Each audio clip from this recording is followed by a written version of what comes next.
நம்ம கிட்ட கமெண்ட்ல கேட்குற நிறைய கேள்வி என்னன்னு பார்த்தீங்கன்னா, சூப்பர் நேப்பியருக்குள்ள களை வருது. அதுக்கு எதனா களைக்கொல்லி இருக்கா? இல்லை அந்த களையை கண்ட்ரோல் பண்ண என்ன வழி இருக்கா? அப்படின்னு சொல்லி நிறைய பேர் கேட்டுட்டே இருக்காங்க.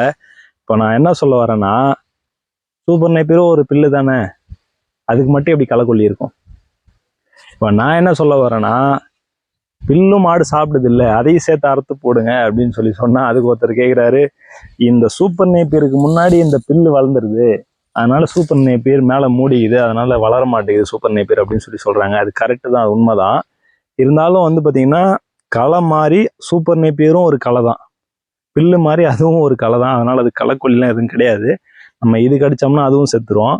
அதனால நான் என்ன சொல்ல வரேன்னா, நம்ம சூப்பர் நேப்பியர் நடுறோம், புதுசாக நடுறோம் அப்படின்னா ஒரு மாசத்துக்குள்ளே ஒரு உழவு ஓட்டிட்டோம், அதாவது களை எடுத்துட்டோம், களை வெட்டினாலும் சரி, இல்லை மிஷின் வச்சு ஓட்டினாலும் சரி, ஒரு டைம் எடுத்துட்டோம் அப்படின்னு சொன்னால் அதுக்கப்புறம் மெயின்டெனன்ஸ் அந்த அளவுக்கு இருக்காது. ஏன்னா அந்த களை ஓட்டிட்டதுக்கப்புறம் சூப்பர் நேப்பியர் மேலே வந்துடும். அதுக்கப்புறம் நம்ம அடுத்த கட்டிங் பண்ணி களை வர்றதுக்குள்ளே சூப்பர் நேப்பியர் வந்து அதை மூடிடும். அதனால் நமக்கு அந்த மாதிரி களை பிரச்சனை இருக்காது. அதை நம்ம பண்ணியே வச்சுருக்கோம். அந்த மாதிரி களை இல்லாமல் இருக்கிறத நான் உங்களுக்கு காட்டுறேன்.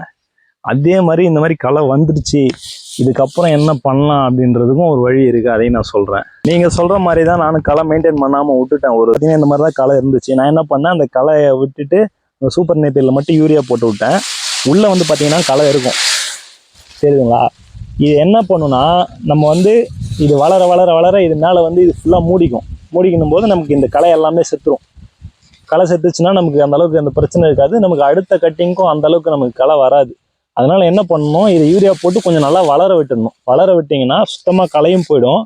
இதுலேருந்து வர சோக்கை இருக்குது பாருங்கள், இதுலேருந்து வர இந்த சோக்கை வந்து இதில் படுத்துக்கிட்டு சுத்தமாக நமக்கு அதுக்கப்புறம் வந்து பார்த்திங்கன்னா சுத்தமாக நமக்கு களை மெயின்டெனன்ஸே இருக்காது. சுத்தமாக நீட்டாகிடும் தர மாதிரி.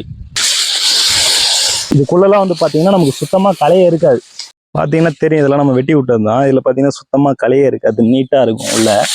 எப்படி பார்த்தீங்கன்னாலும் இதில் வந்து 6-7 கட்டிங் பண்ணிகிட்டு இருப்போம். ஒரே டைம் ஃபஸ்ட்டு டைம் மட்டும்தான் வெட்டினது களை, அதாவது வண்டி வச்சு ஓட்டினது ஒரே டைம் தான். ஃபஸ்ட்டு கட்டிங் மட்டும்தான் வெட்டினோம். அதுக்கப்புறம் வந்து பார்த்திங்கன்னா நம்ம இதில் களை வெட்டவே கிடையாது.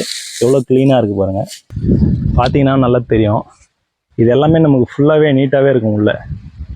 நான் என்ன சொல்கிறேன், ஒரு டைம் மெயின்டெனன்ஸ் பண்ணுறதை கரெக்டாக ஃபஸ்ட் டைம் கரெக்டாக மெயின்டைன் பண்ணிட்டோம்னா அந்த மாதிரி நமக்கு பிரச்சனை வராது. அதையும் மீறி வந்துச்சுனாலும் அதுக்கு ஒரு வேலை சொன்னேன். அதையும் மாதிரி களையும் வந்து மூடிக்கிச்சுனாலும் அதுக்கும் ஒரு வழி இருக்குது. அதை பண்ணிட்டோம்னா நமக்கு அந்தளவுக்கு களை பிரச்சனை இருக்காது.